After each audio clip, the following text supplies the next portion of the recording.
আমার সামনে যে মোবাইলটা দেখছেন এটা হচ্ছে J2 কোর। এটা কি হচ্ছে? এটা হচ্ছে FRB কোড। তো দেখতে পাচ্ছেন ওয়াইফাই কানেকশন করার পর যখন আমি এটাকে সেটিং করতে যাই তখন আবার পাসওয়ার্ড চাচ্ছে এবং Google অ্যাকাউন্ট চাচ্ছে, মানে আমি এটা সবকিছু ভুলে গেছি, আমি কিছু জানি না। এখন আপনি কি করে খুলবেন? একদম সহজ একটা টেকনিক ১ মিনিটে খুলে ফেলতে পারবেন। আপনি দেখতে পাচ্ছেন আমি ইমার্জেন্সি কলে যাব। ইমার্জেন্সি কলে যাওয়ার পর এখন আমি এটাকে কি করব? আপনারা একটু কম্পিউটার স্ক্রিনের দিকে একটু খেয়াল করেন। যখন আমি এই যে দেখছেন কম্পিউটার স্ক্রিনে আমি একটা সফটওয়্যার ইনস্টল করেছি। সফটওয়্যারটা আপনাদেরকে আমি নাম বলে দিচ্ছি।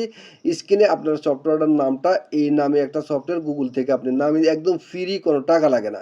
তো যখন সফটওয়্যারটা আপনি এখানে আমরা এফআরবি আনলকে দেবো, এখানে আমরা টিপ দিব *#0* এটা টিপ দেওয়ার পর এখন আপনি দেখবেন দেন আমাদের কাজ হয়ে যাবে। তো দেখতে পাচ্ছেন এখানে আপনাকে এই টিক চিহ্ন দিয়ে দেওয়ার মানে অ্যালাউ দিয়ে দেওয়ার জন্য বলছে, আমি অ্যালাউ দিয়ে দিচ্ছি। এই যে দেখতে পাচ্ছেন মোবাইলটা অফ হয়েছে, মোবাইলটা আবার অন হবে, আমাদের এফআরবি খুলে যাবে।